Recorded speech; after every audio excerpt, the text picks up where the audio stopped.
This winter I forgot to lock the back door of my heated garage for only a few hours after I shoveled the snow. That night the temperature dropped to minus 12 degrees Celsius. My oldest jackfruit seedlings were the closest to the door and they were hit the hardest by the cold. This is what they looked like before that episode back in January, when they were still super healthy. Stick around, I will be making an update about them at the end of this video. Spoiler, they are all still alive now. At the time, I was growing a new batch of jackfruit seedlings, and I decided to do an experiment following this unfortunate turn of events. I wanted to figure out how resilient jackfruit seedlings were to two factors: cold temperatures outdoors and lack of water indoors.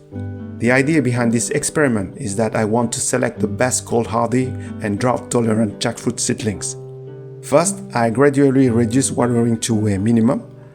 After a few weeks, many of the seedlings started to show signs of stress.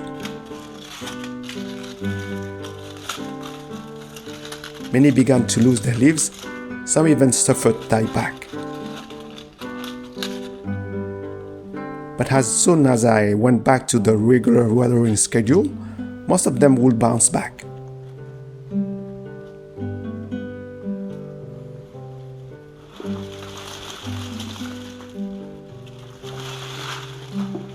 In March, I decided to transplant the most drought-tolerant seedlings to standalone pots.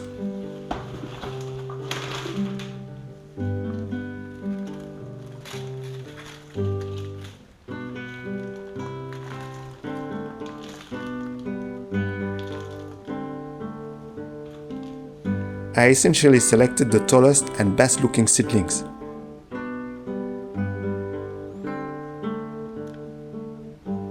Jackfruit seedlings have taproots. It seems to me the most drought-tolerant seedlings were the ones that developed a longer taproot.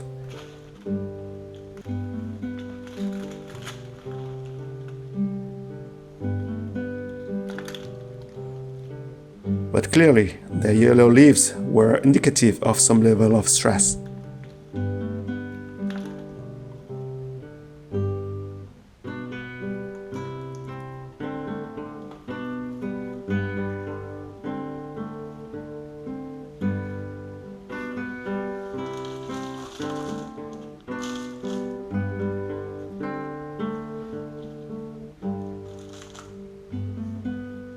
I then tested cold tolerance by moving the rest of the seedlings outside for a month in early spring.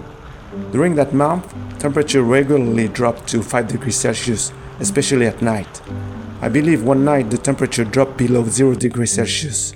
There were many days with very cold rain, and there were days also when temperatures reached 28 degrees Celsius.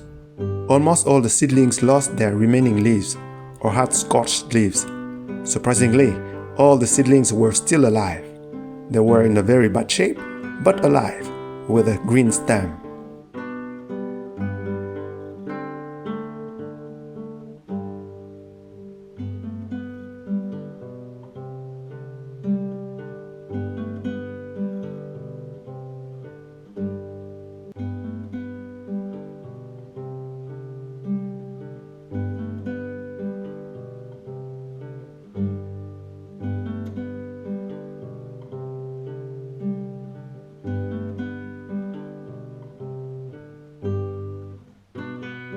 I decided I would keep only the strongest seedlings with the straightest taproots. I ended up keeping only 4 of them, or less than 10%. The 4 seedlings I kept were already starting to bounce back with new buds. After I transplanted them to their individual pots in the greenhouse, they started to leaf out. But I must say they did not look great and were still growing quite slowly after a month, as if they were still recovering from the very low spring temperatures outside. Back to my oldest jackfruit seedlings that were damaged by the cold. They had been in their 13-inch pots for over 6 months, and roots were coming out at the bottom of the pots, so I decided to transplant them to 5-gallon containers. Notice how the strong taproot is bent instead of being straight. This is because I initially planted the seed in a shorter pot and waited a bit too long before transplanting to the 13-inch tall pot.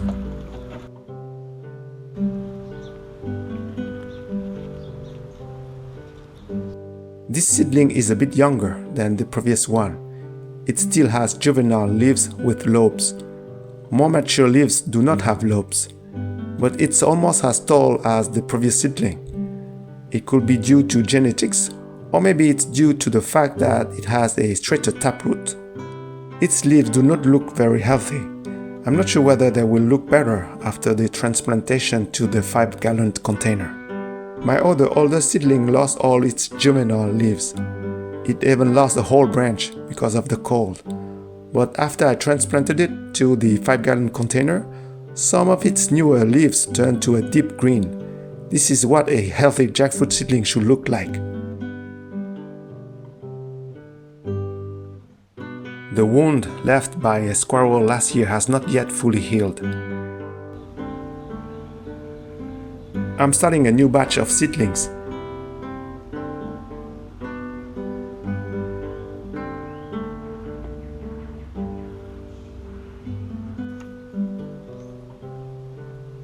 This time I'm planting the seeds directly in 13-inch tall pots. Don't forget to like and subscribe for updates.